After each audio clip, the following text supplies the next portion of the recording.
Fala pessoal, eu sou Mauro Rodrigues, economista do Porquê, e começa agora mais um episódio do Economia Tudo.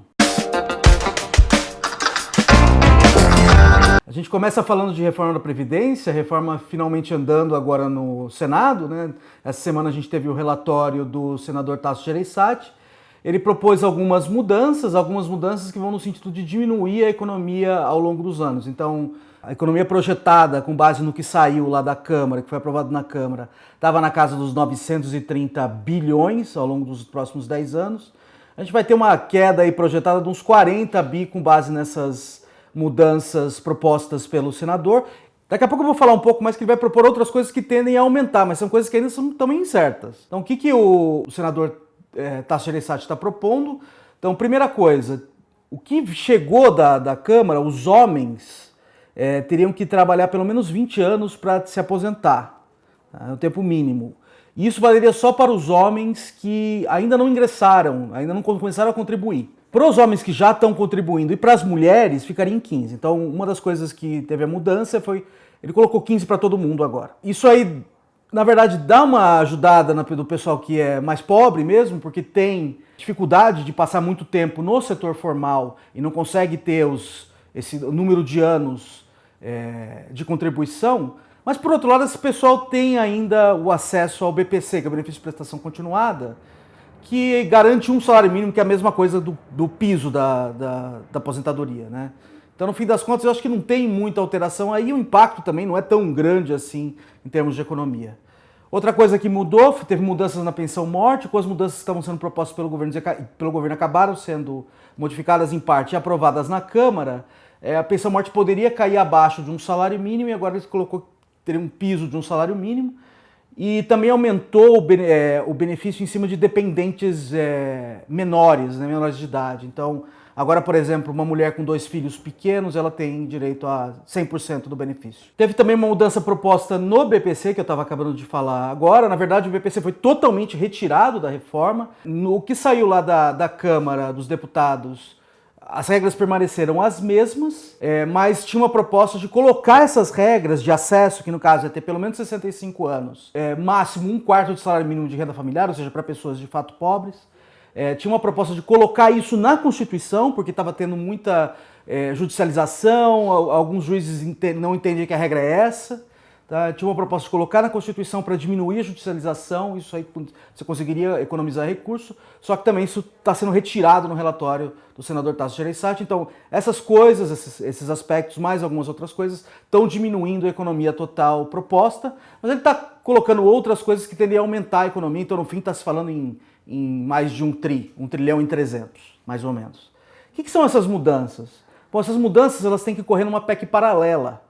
Por quê? Porque se tiver que inserir mais coisas na proposta, ela teria que voltar para a Câmara, isso aí faria que o processo ficasse muito demorado. A ideia é aprovar a espinha dorsal da reforma agora e fazer uma PEC à parte para trazer essas alterações que tendem a aumentar a economia. O que são essas alterações? Tá?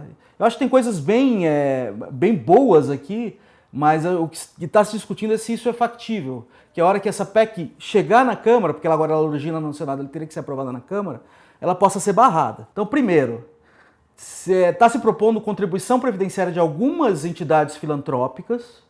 Ainda a gente vai ter exceções, por exemplo, Santas Casas estão fora. Também a cobrança de contribuição previdenciária em cima de exportações rurais.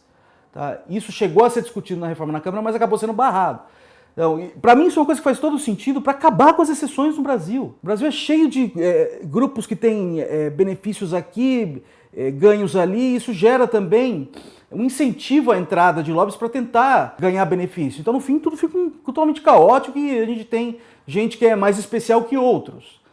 Só que não sei se vai ser muito factível. Então, eu concordo com a alteração, acho bem razoável no sentido de conseguir mais economia de recursos. E no sentido de deixar as coisas mais equiparadas entre setores, entre pessoas, mas eu não tenho certeza se é factível. O ponto fundamental, a cereja do bolo do que está sendo proposto é trazer os estados e municípios para a reforma. Então, lembrem, eles caíram na Câmara. Tá? Então, a ideia é que, na proposta enviada pelo governo à Câmara, os estados e municípios entrariam na reforma. E eles acabaram saindo. Então, a ideia é trazê-los de novo nessa PEC paralela. Tem umas coisas interessantes na PEC. Não é trazê-los completamente, é abrir opção. Tá? Então, primeira coisa, os estados poderiam aderir à reforma por meio de lei ordinária. Então, eles não precisariam mudar a Constituição estadual, por exemplo. Então, a lei ordinária é bem mais tranquilo, então, porque você precisa só ter maioria simples dos presentes na sessão. Então, o custo de aprovar para o Estado agora, para os governadores, tenderia a ser menor. Um segundo ponto é o seguinte, se o Estado adere às regras aprovadas no nível federal, os municípios aderem automaticamente, os municípios daquele Estado aderem automaticamente. Tá? Então, para o município não aderir, ele vai ter que passar uma lei. Então, de novo, está tornando mais custoso você não ficar dentro das novas regras. Então, tudo isso torna mais fácil passar a reforma nos entes subnacionais, onde o problema é gigantesco também, e diminui o custo para os políticos ali locais de conseguirem empurrar essas mudanças que são super necessárias. Tá? Então, a questão agora é como é que vai ser isso na Câmara, porque deputados ali na Câmara eles não queriam facilitar muito a vida para os governadores, principalmente porque muita briga política. Também, às vezes, os governadores estavam jogando contra, ainda que quisessem que a reforma passasse. Então, eles estariam dando uma mãozinha ali para os governadores e prefeitos, mesmo que não seja uma mãozinha 100% ali que vai passar, com certeza, as regras. Então, vamos ver o que acontece. Ainda está muito incerto. As mudanças, principalmente as mudanças no sentido de aumentar a economia de recursos, trazer estados e municípios, tornar as regras mais parecidas para setores diferentes, é boa, mas vamos ver o que é factível no fim das contas. Mas o assunto da semana foi esse imbróglio no meio ambiente do governo brasileiro, principalmente com a União Europeia e principalmente com a França. Né? Então você teve essa disputa, o governo brasileiro, na minha opinião, não atuou muito bem. Era um momento de você apaziguar, tentar acalmar a situação, dar mais informação para os parceiros, tomar atitudes no sentido de reduzir o problema. Eu prefiro não falar aqui da gravidade do problema, porque eu não sou da área, mas a percepção foi que há um problema e que o governo não está nem aí. Essa foi a percepção mesmo, mas essa foi a percepção que ficou.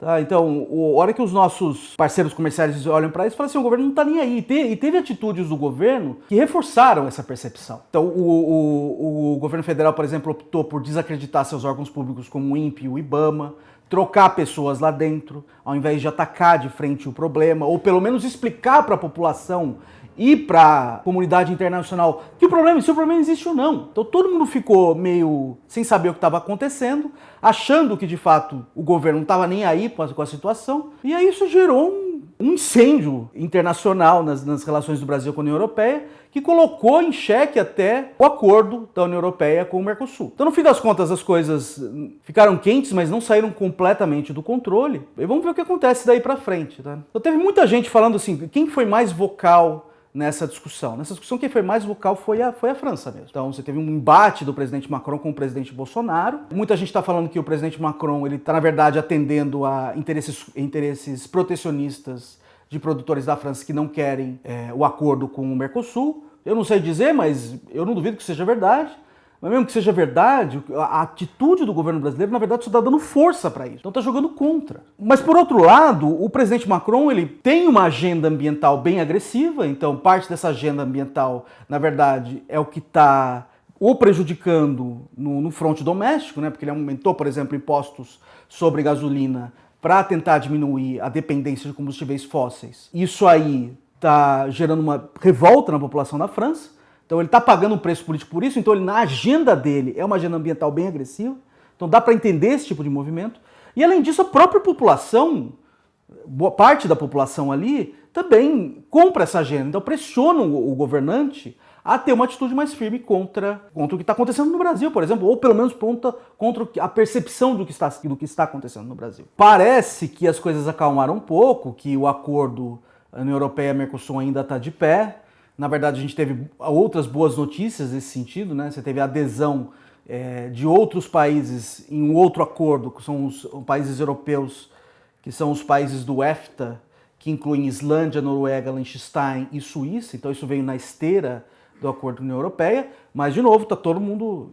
A hora do anúncio do acordo foi falado também do compromisso das partes com o meio ambiente. Então, isso é uma coisa que está amarrada. Então, se o Brasil quiser ter os benefícios de comércio, ele não vai conseguir escapar de ter uma postura ambiental mais responsável, pelo menos para passar a ideia de que ele é responsável com isso, ele está tomando atitudes para isso e reconhece que de fato isso é uma coisa importante. Também já está se falando de acordos com Singapura e Coreia, então isso é uma coisa também interessante. Então, apesar de tudo o que aconteceu, parece que as coisas estão progredindo nesse front, tá? Mas isso não quer dizer que não teve estrago, tá? Então, se, por exemplo, os eleitores dos países europeus, eles fazem pressão em cima dos seus governantes para que pressionem o Brasil, por exemplo, via ameaças de acabar com um acordo comercial que foi aprovado recentemente, os consumidores desses produtos, eles também pressionam empresas. Pressionam empresas, por exemplo, a não comprar produtos do Brasil, porque o Brasil tem essa imagem ruim agora de que não está nem aí para o meio ambiente. Então a gente teve 2 exemplos recentes, tá? Então, por exemplo, você tem algumas empresas como Timberland, Vans e Kipling, elas anunciam que não vamos comprar couro brasileiro. Por que elas fazem isso? Porque elas, do nada, provavelmente o que está acontecendo, elas estão respondendo à demanda dos seus consumidores. E não estão dispostos a comprar produtos, insumos que vêm do Brasil. Porque o Brasil está com essa imagem de responsável no fronte do meio ambiente. Então isso aí está tendo pelo menos algum efeito ali, não necessariamente em governos, porque a coisa acalmou, mas agora diretamente em empresas. Tem uma coluna interessante da Miriam Leitão nessa semana, que ela relata uma conversa de um grupo chinês com representantes do agronegócio brasileiro, dizendo que quer comprar mais do Brasil, mas que espera uma postura mais alinhada com sustentabilidade. Não necessariamente desenvolvimento, comércio internacional e meio ambiente tão desconectados ou vão um contra o outro.